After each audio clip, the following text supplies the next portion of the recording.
Hello विद्यार्थियों, मैं आपके लिए आज भारतीय न्यायपालिका टॉपिक लेकर आया हूँ।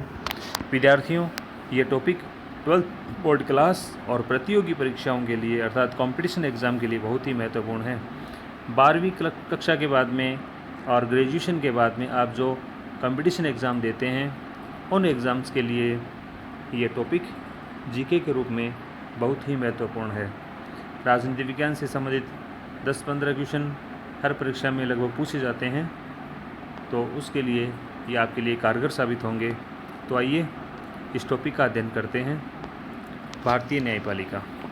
भारतीय न्यायपालिका एकीकृत न्यायिक व्यवस्था है, अर्थात पूरे भारत के लिए एक ही प्रकार का न्यायालय है और इसमें सर्वोच्च न्यायालय सबसे ऊपर है और भारतीय क्षेत्र के अन्य न्यायालय हैं वो इस न्यायालय के अधीन है। सर्वोच्च न्यायालय कहाँ स्थित है? सर्वोच्च न्यायालय नई दिल्ली में स्थित है। भारत की राजधानी दिल्ली में सर्वोच्च न्यायालय स्थित है। इसकी स्थापना 1950 में हुई थी, अर्थात भारतीय संविधान लागू होने के बाद इसके साथ ही सर्वोच्च न्यायालय की स्थापना हुई और इसकी पहली बैठक 28 जनवरी 1950 को हुई थी।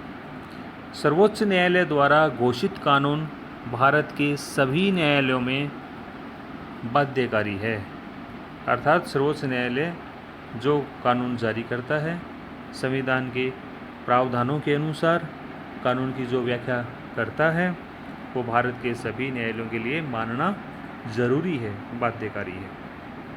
संविधान के भाग 5 में और अनुच्छेद 124 से 147 तक सर्वोच्च न्यायालय के गठन के बारे में, संगठन के बारे में, स्वतंत्रता और अधिकार क्षेत्र, शक्तियाँ और प्रक्रियाओं का वर्णन किया गया है।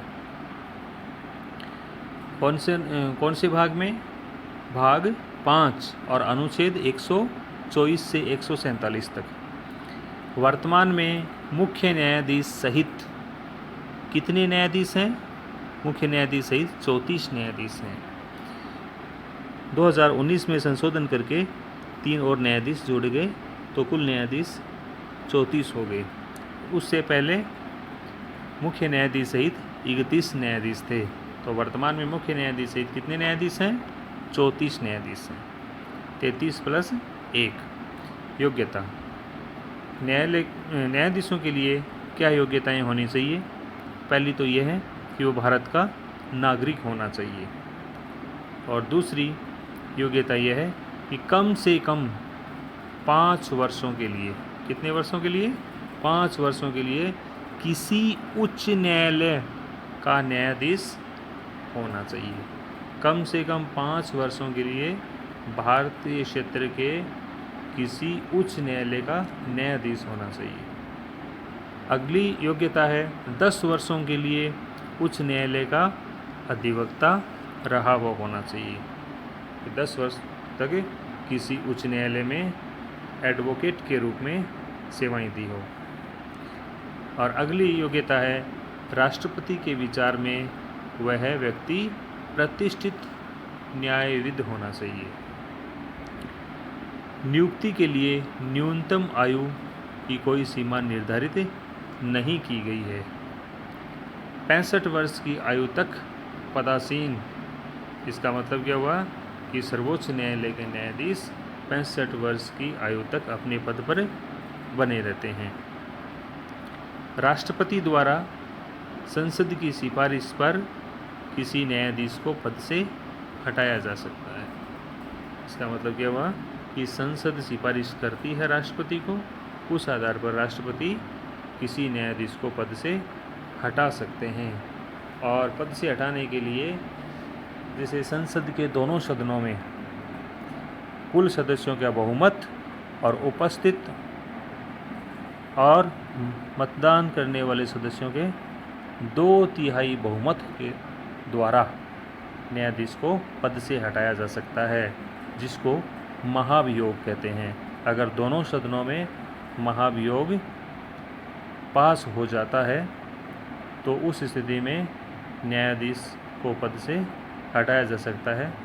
अभी तक किसी भी न्यायाधीश पर महाभियोग की प्रक्रिया सफल नहीं हुई है। अभी तक किसी भी न्यायाधीश पर महाभियोग की प्रक्रिया को सफल नहीं हुई, अर्थात महाभियोग नहीं लगा। तो भारत के सर्वोच्च न्यायालय का जो उल्लेख है हमारे संविधान में वो भाग 5 में और अध्याय 6 में किया गया है। तो भारत का सर्वोच्च न्यायालय विश्व के शक्तिशाली न्यायालयों में से एक है।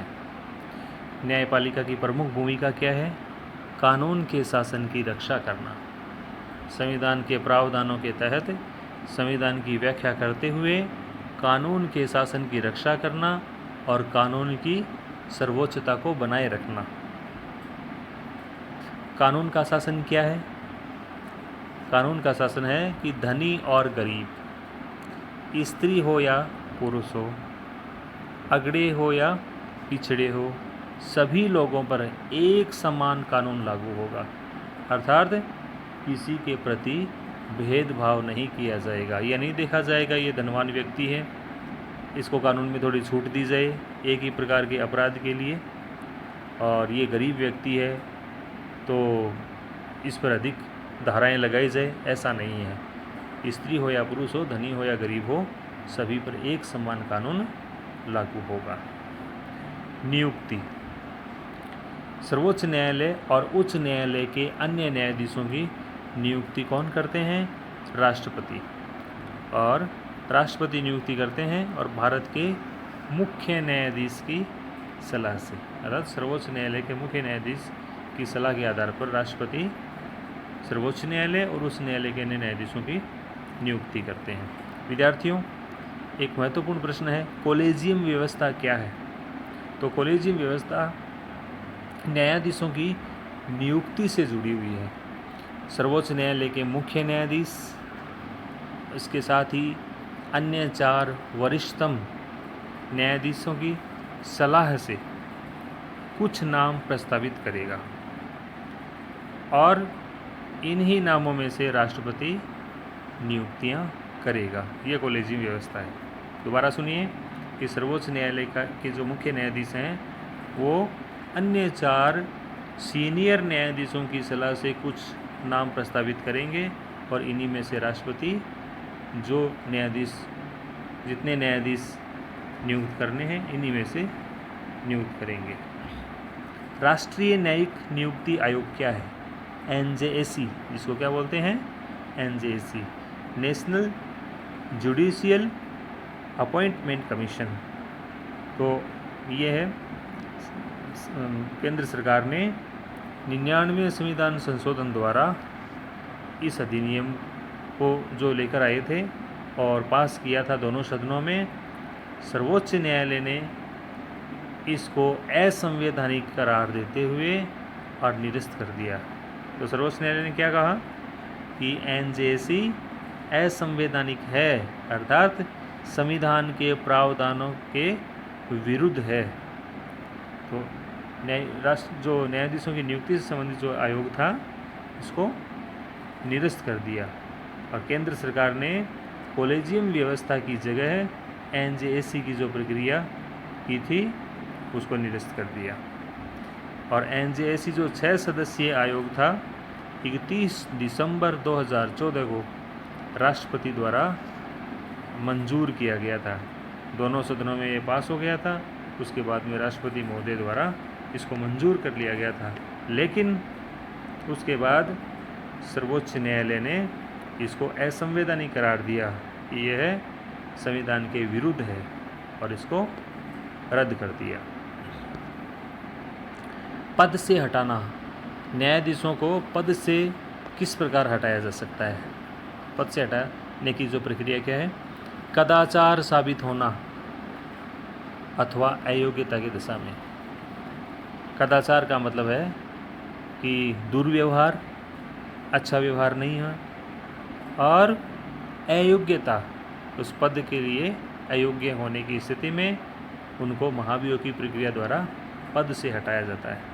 अभी जिक्र किया था हमने कि संसद के कुल सदस्यों के बहुमत और उपस्थित और मतदान करने वाले सदस्यों के 2/3 बहुमत की सहमति से किसी न्यायाधीश को पद से हटाया जा सकता है। न्यायाधीशों की नियुक्ति में कार्यपालिका की महत्वपूर्ण भूमिका है, क्योंकि न्यायाधीशों की नियुक्ति राष्ट्रपति महोदय करते हैं। तो राष्ट्रपति महोदय नामात्री कार्यपालिका है, जबकि वास्तविक कार्यपालिका प्रधानमंत्री और मंत्रिपरिषद की सलाह से राष्ट्रपति कार्य करते हैं। इसका मतलब ये हुआ कि न्यायाधीशों की नियुक्ति में कार्यपालिका की महत्वपूर्ण भूमिका है और उनको पद से हटाने में जो महत्वपूर्ण भूमिका है वो विधायिका अर्थात संसद की है। भारत में एकीकृत न्यायिक व्यवस्था है। एकीकृत न्यायिक व्यवस्था का मतलब है पूरे भारत के लिए एक ही प्रकार के न्यायालय हैं। इसका मतलब ये हुआ कि भारत में अलग से राज्य स्तर के, प्रांतीय स्तर के कोई भी न्यायालय नहीं है। भारत में न्यायपालिका की संरचना किस प्रकार की है? पिरामिड की तरह है। पिरामिड का मतलब क्या होता है कि सबसे ऊपर एक सर्वोच्च न्यायालय और उसके नीचे कई उच्च न्यायालय और कई उच्च न्यायालयों के नीचे जिला न्यायालय, जिलों के अंदर जो न्यायालय होते हैं, और जिला न्यायालय से भी जो नीचे के न्यायालय होते हैं जिनको अधीनस्थ न्यायालय कहते हैं। इसका मतलब ये जो सभी न्यायालय सर्वोच्च न्यायालय से जुड़े हुए हैं। सर्वोच्च न्यायालय के प्रमुख क्षेत्राधिकार क्या है? एक तो है प्रारंभिक क्षेत्राधिकार, दूसरा रिट संबंधी क्षेत्राधिकार, तीसरा है अपीलीय क्षेत्राधिकार और चौथा है सलाह संबंधी क्षेत्राधिकार। तो विद्यार्थियों, पहला प्रारंभिक क्षेत्राधिकार, जिसको मौलिक क्षेत्राधिकार भी कहते हैं, इसका मतलब ये होता है कि कुछ ऐसे मुकदमे जिनकी सुनवाई और समाधान सीधे सर्वोच्च न्यायालय करता है, अर्थात सर्वोच्च न्यायालय के पास अधिकार है।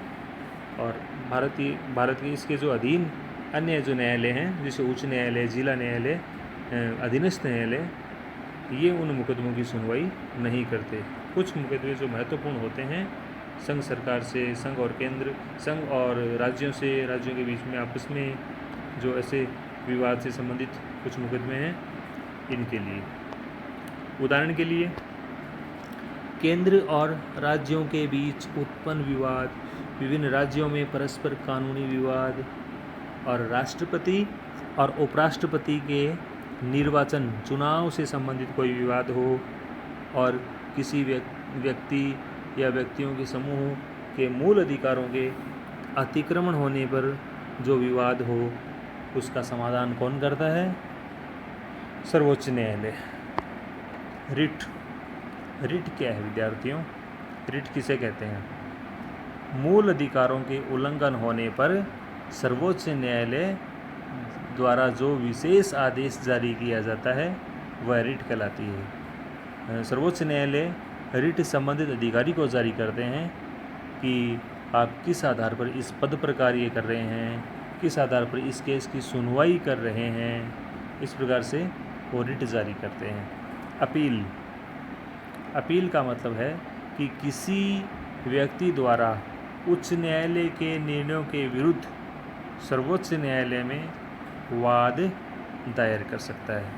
कोई व्यक्ति जिसको उच्च न्यायालय ने दोषी ठहराया है या उसके विरुद्ध निर्णय दिया है, तो वह सर्वोच्च न्यायालय में अपना वाद दायर कर सकता है। इसका मतलब ये हुआ कि सर्वोच्च न्यायालय को अपीलीय क्षेत्राधिकार है, सर्वोच्च न्यायालय में अपील करने का अधिकार है। अगला है सलाह संबंधी क्षेत्राधिकार, जिसका उल्लेख हमारे संविधान में अनुच्छेद 143 में किया गया है।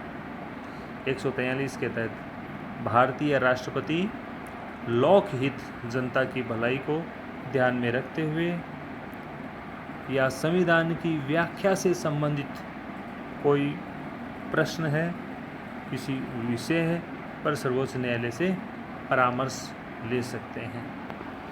लेकिन इस परामर्श को न तो राष्ट्रपति मानने के लिए बाध्य है और न सर्वोच्च न्यायालय परामर्श या सलाह देने के लिए बाध्य है। इसका मतलब ये हुआ कि राष्ट्रपति सर्वोच्च न्यायालय से किसी विषय पर सलाह मांगते हैं तो ये ज़रूरी नहीं है कि सर्वोच्च न्यायालय राष्ट्रपति को सलाह दें।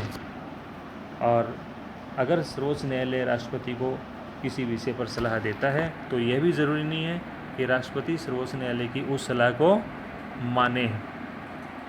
तो यह है सलाह संबंधी क्षेत्राधिकार, जो कि इसमें बाध्यता नहीं है। न्यायिक सक्रियता। न्यायिक सक्रियता क्या है? मुख्य साधन इसका जनहित याचिका है। न्यायपालिका इन सालों में हमने देखा है कि अधिक सक्रिय हुई है। तो इसका कारण क्या है? जनहित याचिका। जनहित याचिका की शुरुआत भारत में 1979 में हुई थी। और जनहित याचिका क्या है विद्यार्थियों?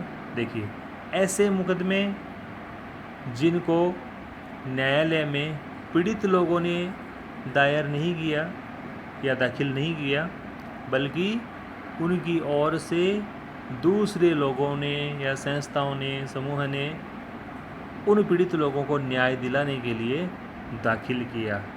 इसका मतलब यह कि जो पीड़ित लोग हैं, जो अनभिज्ञ हैं, कानून से अनजान हैं या पैसे का अभाव है, न्यायालय में नहीं जा सकते, तो उन लोगों की ओर से अन्य लोग पीड़ित लोगों को न्याय दिलाने के लिए न्यायालय में जो मुकदमे दाखिल करते हैं वो जनहित याचिका कहलाती है। सर्वोच्च न्यायालय द्वारा अनुच्छेद 32 के तहत 5 प्रकार की रिट जारी की जाती है। 5 प्रकार की रिट कौन कौन सी है विद्यार्थियों? बंदी प्रत्यक्षीकरण, परमादेश, अधिकार परीक्षा, प्रतिषेध और उत्प्रेषण लेख या रिट जारी की जाती है। अनुच्छेद 226 में क्या लिखा है? उच्च न्यायालय की रिट जारी करने की शक्ति के बारे में वर्णन किया गया है। तो अनुच्छेद 226 में उच्च न्यायालय की रिट जारी करने की शक्ति का उल्लेख किया गया है और अनुच्छेद 32 में सर्वोच्च न्यायालय द्वारा रिट जारी करने की शक्ति का उल्लेख किया गया है। तो आप दोनों को याद रखेंगे कि अनुच्छेद 32 सर्वोच्च न्यायालय की रिट शक्ति से है और अनुच्छेद 226 उच्च न्यायालय की रिट शक्ति से संबंधित है। विद्यार्थियों, अनुच्छेद 13 में एक विशेष बात उल्लेखित की गई है कि सर्वोच्च न्यायालय द्वारा किसी कानून को गैर संवैधानिक घोषित कर लागू होने से रोका जा सकता है। सर्वोच्च न्यायालय को ऐसा पता चलता है कि संसद के द्वारा ऐसा कानून बनाया गया है जो संविधान का अतिक्रमण करता है, उल्लंघन करता है, तो सर्वोच्च न्यायालय उस कानून को असंवैधानिक करार देते हुए लागू होने से रोक सकता है। सर्वोच्च न्यायालय की यह शक्ति न्यायिक पुनरावलोकन कहलाती है। क्या कहलाती है विद्यार्थियों? न्यायिक पुनरावलोकन। तो विद्यार्थियों, आज के इस टॉपिक को, वीडियो को आप अच्छी तरह से पढ़ेंगे, अध्ययन करेंगे और मेरे YouTube वीडियो को लाइक